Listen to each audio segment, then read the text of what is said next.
You may have seen some of the World Economic Forum's videos on Facebook over the last few years. They usually highlight technological developments or ideas like this one.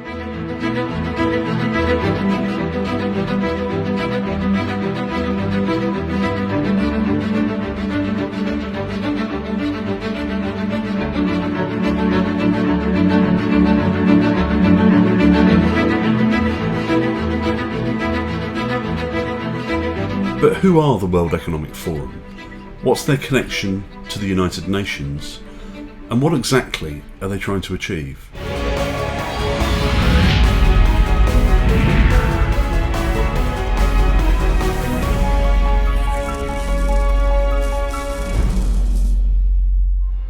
The World Economic Forum are probably most widely known for their invitation-only annual conference at Davos in Switzerland, where around 3,000 of the world's wealthy and prominent meet every year to discuss major global issues. Here's Prince Charles speaking at Davos in January this year. Do we want to go down in history as the people who did nothing to bring the world back from the brink in time to restore the balance when we could have done? I don't want to. And just think for a moment, what good is all the extra wealth in the world gained from business as usual if you can do nothing with it except watch it burn in catastrophic conditions? It is my greatest possible hope that you will join me this year in accelerating the transition to sustainable markets and rapid decarbonization. Ladies and gentlemen, you all have a seat at the table, as this must be the year that we put ourselves on the right track. The WEF was founded in 1971 as the European Management Forum by Klaus Schwab, a German engineer and economist. In the summer of that year, reportedly with funding from the European Commission, the first annual meeting was held at Davos.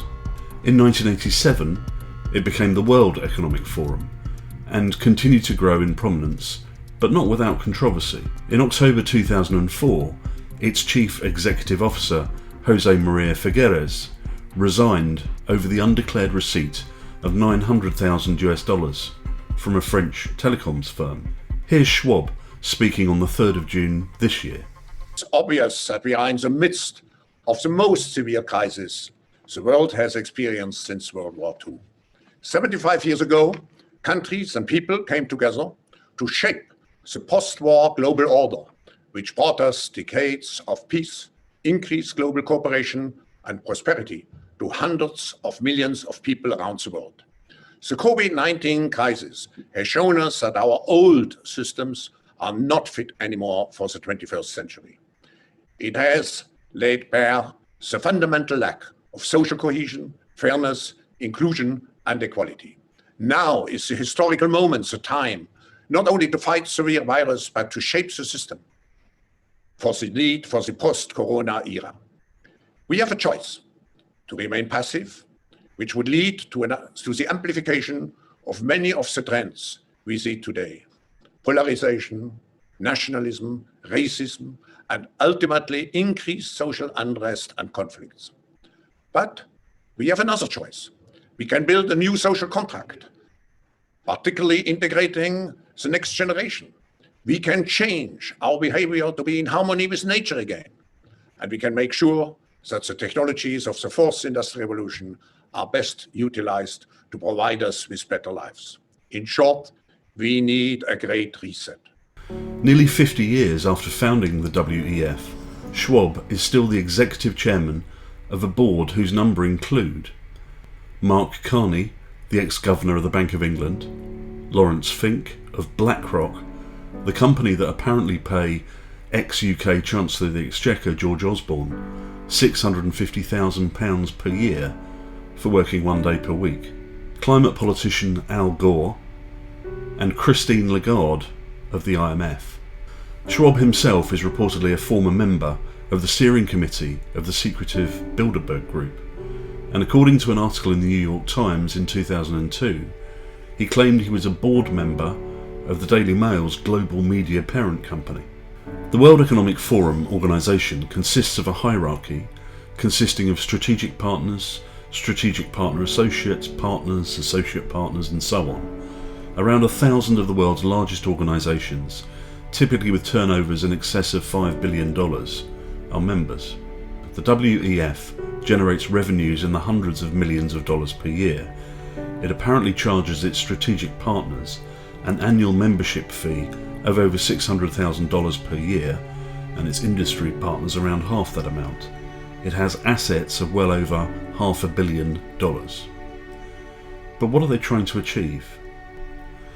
Whilst the WEF claims simply to be a network, it's very clear from the media that the WEF produces that they have an agenda, and we can clearly see where they're attempting to lead people.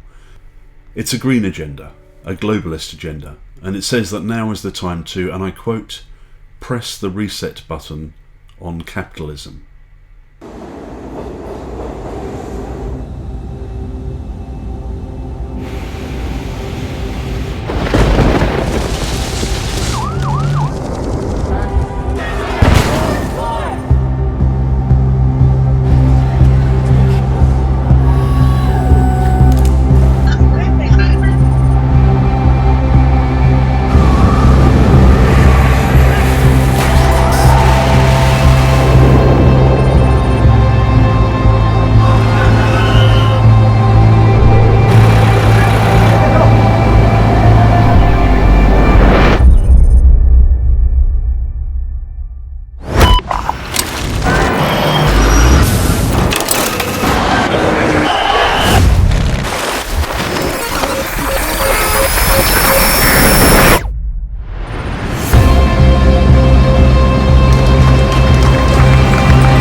This WEF Great Reset project appears to be the greatest economic and social engineering project of all time. An epic global grand plan that makes Marxism, communism, fascism and other ideological conceptions seem almost small by comparison.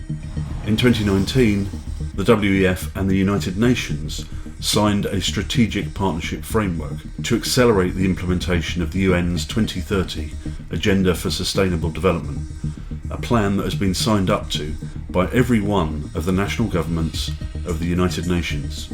The agreement was signed by Klaus Schwab and Antonio Guterres, the UN Secretary General, in June 2019. Guterres is an ex-Prime Minister of Portugal and ex-President of Socialist International, a worldwide organisation of political parties from over 100 countries who seek to implement socialism worldwide.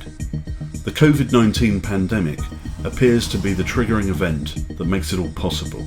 The WEF have wasted no time at all in responding. The lightning speed of their response has caused some to think it was all pre-planned. The idea of a great reset predates the emergence of the virus, and how would it ever have been possible to get the entire global economy to take a sudden, radical change in direction otherwise? The World Economic Forum have put together a huge, comprehensive, strategic intelligence website that provides publications, videos and data resources on each of the myriad of interlinked issues to support their manifesto, including global governance. And that's the big question. The WEF may have nailed the problem. The global environment may be at a tipping point. With consumption at current levels, and with a growing population and growing consumption per person, it may not be possible to continue as before without irrevocably destroying the planet. The World Economic Forum's videos look great and seem to present a sharing and inclusive approach, something people might vote for. But should we, the people of this planet, be seduced into accepting the imposition of a solution, perhaps early in 2021, provided by this unelected and unaccountable organisation of the wealthy and powerful, to avoid the otherwise terrible and devastating economic consequences of this global pandemic? What happens if we, the global citizens, don't agree with its policies, its agenda, or its executive decisions? How would we scrutinise their decisions, their approaches, their motivations? What processes are in place to do that? None. These individuals have deep involvement in the media, and therefore influence or even control the news and information that reaches us. But if we don't agree with their decisions, can we elect others instead? No. So what will keep them in check? What consequences will they suffer if they fail to serve us, the global citizenry, and instead, as we know people in power ultimately always otherwise do, serve themselves? None. There will be no consequences. If you look on the World Economic Forum's website for the page that outlines their democratic processes, you will not find it, because it does not exist. Yet they are clearly setting the agenda for governments around the world. They are working directly with the UN to deliver their agenda. Clearly, I consider the Trump administration a danger to the world, but I regard it as a purely temporary phenomenon that will disappear in 2020. Thanks for watching. Please share your thoughts by commenting below, and please do share this video. People really do need to know about this. Thank you.